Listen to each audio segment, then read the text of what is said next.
মালতী বুড়িমাকে নিয়ে বাড়িতে চলে গেল। এটা দেখে মালতীর শাশুড়ি রাহেলা খাতুন রেগে গেল।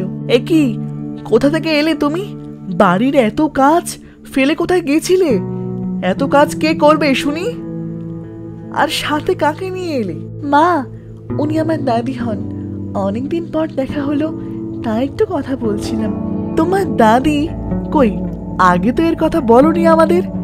এখন কোথা থেকে উদয় হলো? গিন্নিমা, ওকে কিছু বলবেন না। ও জানতো না যে আমি আসবো। আসলে আমার মেয়ে অনেক আগে মারা গেছে।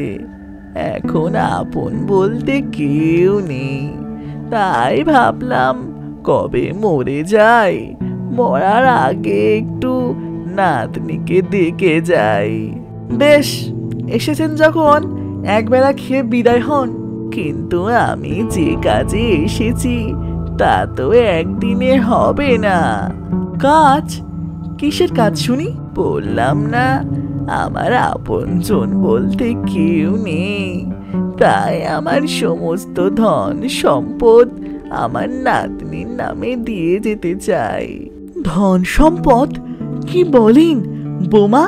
তোমার দাদিকে ওখানে দাঁড়িয়ে রেখেছো কেন? ওনাকে ভেতরে নিয়ে আসো বৌমা। আপনি ভেতরে আসুন। আর আমার কথা কিছু মনে করবেন না আপনি। অনেক বয়স হয়েছে তো, তাছাড়া আমি বৌমাকে অনেক ভালোবাসি। কি বলো বৌমা, তাই তো? হ্যাঁ মা, তাই তো। যাও মা, তুমি বরং তোমার দাদিকে নিয়ে ভিতরে কথা বলো। আমি রান্নাঘরে কাজগুলো সেরে নিচ্ছি। কিন্তু মা, আপনি সব করতে পারবেন না, আপনার শরীর খারাপ করবে। যাও মা, তুমি বরং তোমার দাদিকে নিয়ে ভিতরে কথা বলো। মালতীর শাশুড়ি রান্নাঘরে চলে গেল এবং বুড়িমা ও মালতী ঘরে চলে গেল। দেখলে মা, তোমার শাশুড়ি কেমন বদলে গেল। সবই ধন সম্পদের লোভ। ঠিকই বলেছেন বুড়িমা। এরপর বুড়িমার চোখ পড়ল মালতীর ঘরের দেওয়ালে ঝোলানো তার বাবার ছবির দিকে। ওই দেওয়ালে ঝোলানো ছবিটা কার? ওই ছবিটা আমার বাবার। এ কি বুড়িমা, কি হলো? আপনি কথা বলছেন না যে? তোমার বয়সী আমারও একটা মেয়ে ছিল। হঠাৎ ওর কথা মনে পড়ে গেল। আমি তোমাকে কথা দিচ্ছি মা, যে করে হোক তোমার জীবনের কষ্ট আমি দূর করবই। আমিও তো আপনার মেয়ের মতো বুড়িমা। হ্যাঁ মা, তাই তো।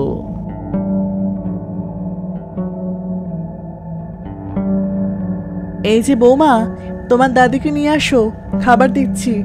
কতটা পথ হেঁটে এসেছে, নিশ্চয়ই ক্লান্ত হয়ে উঠেছেন তিনি।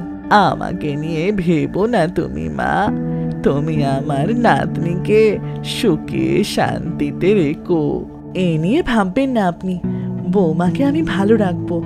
এখন থেকে ওকে ভালো রাখতেই হবে। এখন থেকে মানে? ঠিক বুঝতে পারলাম না। না না না না, কিছু না। এরপর মালতী এবং মালতীর শাশুড়ি সেখান থেকে চলে যায়।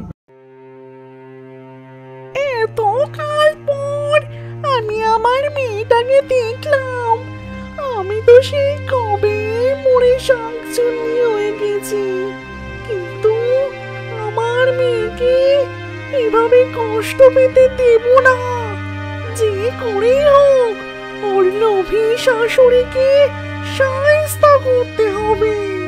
এবার তাহলে আমি আসি। তোমাদের এমন যত্ন কোনো দিন ভুলবো না। কি বলেন? আপনি চলে গেলে ওই ধন সম্পত্তির কি হবে? সেগুলো নিয়ে যাবেন না? কি বৌমা, কিছু বলছো না যে? ও আর কি বলবে, আসলে ওসব কিছু আমার কাছে নেই।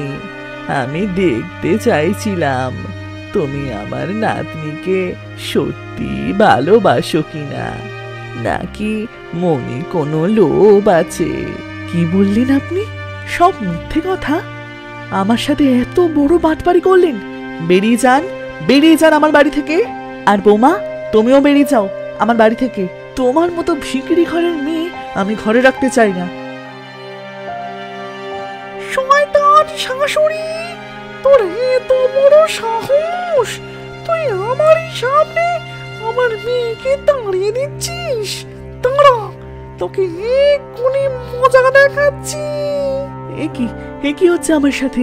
বৌমা, তুমি শাকচুন্নিকে নিয়ে এলে আমাকে সাহায্য করতে? এ কি হচ্ছে আমার সাথে?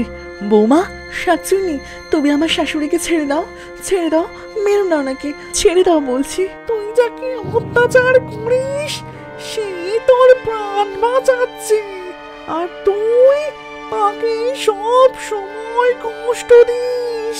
আমায় ক্ষমা করে দাও বৌমা, আমার ভুল হয়ে গেছে। অর্থের লোভে আমি এতদিন অন্ধ হয়েছিলাম, তোমাকে বুঝতে পারিনি।